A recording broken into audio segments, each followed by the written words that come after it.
Les habla Héctor Delgado y les presento el tema el uso cotidiano de la información. Los aspectos más relevantes de este tema son los datos, la información y el conocimiento. Vamos a hablarlo un poquito, vamos a empezar de abajo hacia arriba, ¿verdad? Sabiendo que el conocimiento es el tope de la pirámide. Y empezamos por los datos. Los datos son, como todos sabemos, los datos están diseminados, digamos, en cualquier parte, para la persona que lo necesita o para la organización. Los datos son la unidad mínima de información semántica. También podemos decir que los datos son los elementos primarios de información, que por sí son irrelevantes, no tienen sentido. Y es un conjunto discreto de valores que no dicen nada si la persona, el ente o la organización que lo necesita tiene un sentido de orientación hacia la acción. Los datos pueden ser una colección de hechos almacenados en algún lugar físico, como el papel, un dispositivo, un electrónico DVD. No solamente los datos están en la mente o están en la memoria. Nosotros lo podemos guardar en cualquier parte para posteriormente convertirlo en información mediante ciertos procesos. En este sentido, lo que es más importante, la tecnología de la información es lo que más le aporta representatividad a la recopilación, recolección y manejo de los datos. Estos datos, para que sean útiles, deben cumplir ciertas características. Primero, deben ser relevantes, o sea, deben ser para el objeto, para el propósito que se necesitan, el más adecuado. Deben ser completos, no deben estar cortados, no deben estar hechos en parte, deben ser completamente, deben ser ciertos, para que sean creíbles, que nos ayuden a la información, deben ser actuales. Los datos también sufren de la obsolescencia. Los datos que llegan después de tomar el proceso de toma de decisiones no nos sirven para generar una información adecuada. Deben venir en el formato correcto. Generalmente esto lo hacemos cuando estamos hablando de datos para sistemas de información. Vamos a publicar diferentes tipos de datos y deben estar, cuando se necesita para eso, deben estar disponibles a un precio adecuado. O sea, que lo que se necesite para tenerlo, para adquirirlo o para recuperarlo no sea un costo muy alto. Por otro lado, estos datos, ¿para qué nos sirven? Estos datos nos sirven para la segunda parte de la pirámide, que sería obtener información. Se puede definir la información entonces como un conjunto de datos ordenados y procesados que deben tener un significado. Pero esos significados se nos dan tres factores específicos: la relevancia, el propósito y el contexto. Una vez que los datos pasan, digamos, por estas tres cosas, tienes estas tres cosas, no son de utilidad. Esta utilidad es porque nos ayudan a producir información. Los datos que se pueden transformar en información añadiéndole valor. ¿Cómo se le añade valor o cómo un dato puede tener valor? Bueno, contextualizándolo, o sea, teniéndolo para el propósito que se necesitan, categorizándolo por unidades de medida que lo ayuden a interpretarlo, calculándolo, que puedan ser procesados por métodos estadísticos o matemáticos, corrigiendo, o sea, eliminar errores e inconsistencias en los datos y condensándolos. Los datos pueden resumirse en forma concisa con estos diferentes sistemas. O sea, entonces, la información de qué está compuesta de datos más contexto que le dan esa utilidad, y la utilidad que es la reducción de la incertidumbre. La información tiene ciertas características básicas. Primero es de naturaleza inmaterial, porque son totalmente intelectuales, no es escasa porque cada vez es más abundante. Sabemos ahorita con los sistemas de información, con internet, que son más abundantes. Puede ser compartida, y el hecho de que sea compartida no va a disminuir su utilidad. Se enriquece por el intercambio entre sus usuarios, no es apropiable, o sea, nadie se debería apropiar de la información, a menos de cierto caso específico que ya lo hay, y no se destruye con el uso del tiempo, aunque sí se puede tornar obsoleta cuando hay información nueva. Esta información que me genera, esta información me genera la punta de la pirámide, la cúspide, que sería el conocimiento. ¿Qué es el conocimiento? El conocimiento no es más que una mezcla de experiencia valores de información y algo que llamamos know-how, que es lo que conocemos en Venezuela como el saber hacer. ¿Qué hace esta información? Esta información, este conocimiento viene a través de experiencias de información, ¿okay? Que esto nos hace útiles en la acción. En las organizaciones, con frecuencia, el conocimiento no se encuentra solamente en documentos de datos, se encuentra en todos los procesos, prácticas, las políticas, procedimientos. Ese es el conocimiento que nos da la información. Para que la información se convierta en conocimiento es necesario realizar diferentes acciones. Entre las principales serían compararla con otros elementos, predecir sus consecuencias, buscar conexiones y conversar con otras personas, entes que nos ayudan a tener este conocimiento. Las personas generalmente, para ir finalizando, las personas generalmente construimos continuamente conocimientos útiles para afrontar las situaciones que se nos presentan a partir de la información que disponemos en la memoria y de la que podemos encontrar en nuestro entorno.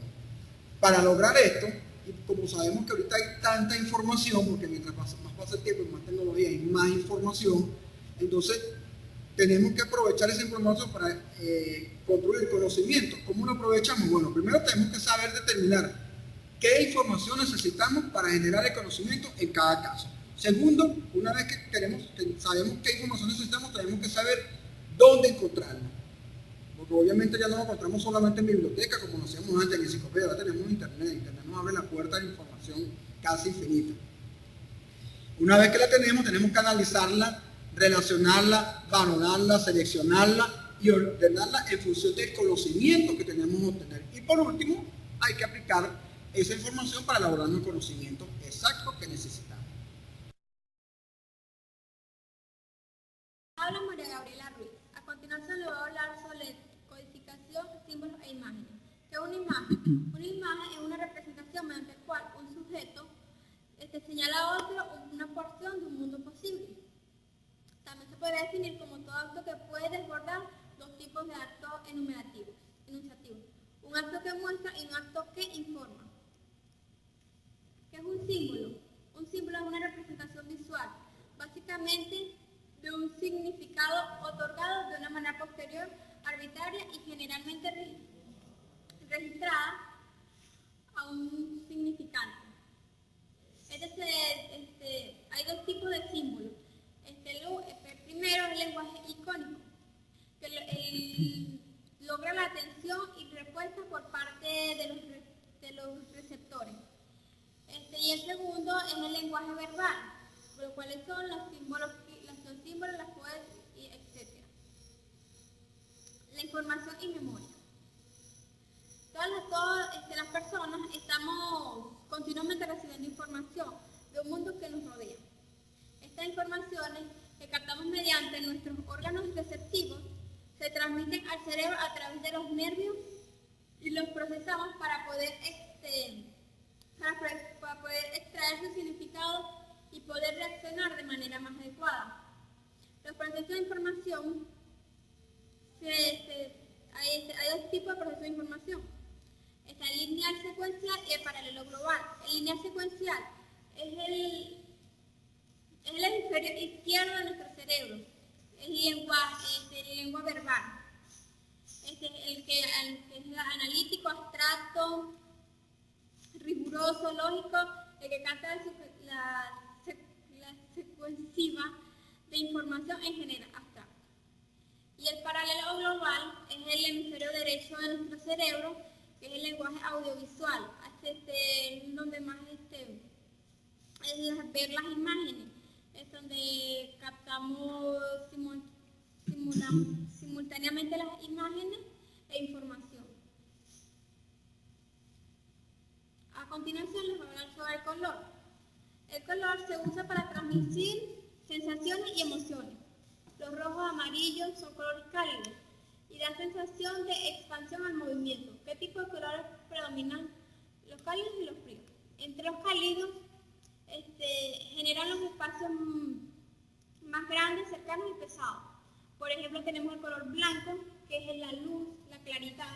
El amarillo, que es el sol, nos llama la atención por su brillante. El naranja Sus tonalidades suaves transmiten una sensación agradable de ambiente familiar y confort. El rojo es el color de la sangre y el fuego. Se relaciona con la acción, el coraje, la pasión y el dinamismo. En los colores fríos resaltan sedantes. En general los espacios de colores fríos son más pequeños y lejanos. Entre los colores fríos tenemos el color verde, que es un color de la naturaleza que tranquiliza y relaja. También se acciona la esperanza, salud, vitalidad y seguridad. El azul es el color del cielo y del mar. Simboliza cosas grandes, autoridad, lealtad, el infinito. También se encuentra el color violeta, que se relaciona con los ambientes elegantes y lujosos. El gris es un color neutro, metálico. También evoca falta de color, tristeza y pobreza. Por último tenemos el color negro, que tiene dos significados principales. Por una parte, se relaciona con el misterio, la ironía, el miedo, la soledad, la oscuridad o la muerte. Por otra parte, lo podemos asociar por el dominio, el respeto, el misterio, el poder, el lujo, la distinción y elegancia.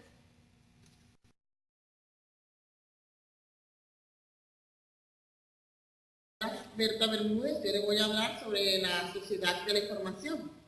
Una sociedad de la información es aquella en la cual las tecnologías que facilitan la creación y distribución y la manipulación de la información juegan un papel muy importante en las actividades sociales, culturales y económicas de nuestro país, y principalmente coyunturalmente fuera de nuestras fronteras. Se trata de un nuevo tipo de sociedad donde la creación, modificación y distribución de la información forma parte esencial de su actividad económica. Además, se considera específicamente que en una sociedad el uso de las tecnologías de la información aplicadas en la economía y en el proceso de los productos ayuda a funcionar correlativamente a los procesos que en ellas juegan un rol importante. Las nuevas tecnologías de la información y de la comunicación conducen a una sociedad de la información en el cual establece un predominio en el trabajo de la información, proyecta flujos de información a gran volumen, da la interactividad en la dependencia de las relaciones, conlleva a una integración y convergencia en todas las actividades, inclinaciones hacia una globalización, porque cubre a nivel mundial toda la cultura postmoderna que en ella predomina. Los autores. Yohei Masuda es uno de los más sobresalientes investigadores japoneses que trabajan en el tema y se considera como una sociedad de la información al sector más importante constituido en la información en un amplio sentido global. La sociedad juega un rol importante en un término social postindustrial en concepto de una sociedad informada.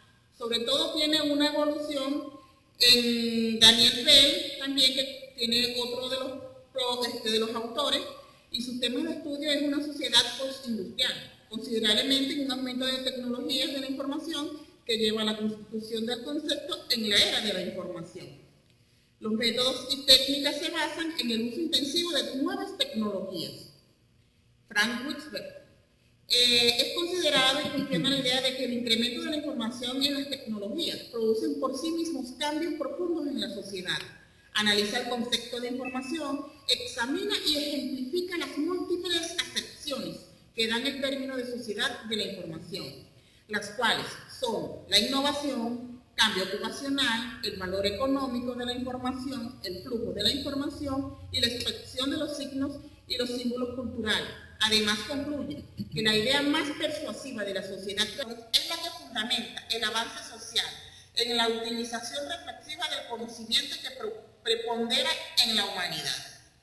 Además, identifica 4 elementos relacionados con la sociedad de la información, en cuanto a su definición económica de la sociedad de la información, la definición de su ocupación, la definición cultural y la definición espacial de la sociedad de la información. Dennis McQuarrie. Él establece un estrecho vínculo entre la sociedad, la información que genera por los medios de comunicación. Todo desarrollo económico, político y social genera evolución en las etapas superiores y cada una de la sociedad de la información. Estos investigadores aportan una observación al desarrollo económico y social de los medios de comunicación masiva como receptores de la realidad que se presenta en el mundo. Manuel Castillete, él refleja la sociedad de la información como un tipo de sociedad que da forma creciente, organiza las relaciones y en redes digitales, gradualmente sustituyendo las redes sociales de comunicación cara a cara tradicionalmente. La comunicación proporcional o personal es sustituida al tema de estudio. Con una sociedad en red opina que la sociedad es una de las estructuras sociales en clave. Son organizadas alrededor de redes digitales. No es solo el hecho de que sean redes o redes sociales, sino que dichas redes están organizadas y existen de forma digital. 9 rasgos de la sociedad de la información. Una de ellas, la primera, sería la exuberancia. Es una enorme cantidad de información. La omnipresencia sería la número 2, que produce una información que se encuentra en todas partes. La número 3 sería la irradiación, en el cual el hombre busca compañía o un círculo social. La número 4 sería la velocidad, en la cual se desplaza su información más rápidamente. La número 5 sería la centralidad, que sería crear un control sobre la información. La número 6 sería la interactividad, unilateralidad, no tomar el uso como consumidor, sino como productor. La desigualdad, dudar en procedencia de la información y verificar cuáles son sus verdaderas fuentes. La desorientación sería la número 8, el exceso de información confunde muchas veces al usuario. La número 9 sería la ciudadanía pasiva a la sociedad de la información, sea partidaria del desarrollo cultural y la humanización de la sociedad. La sociedad de la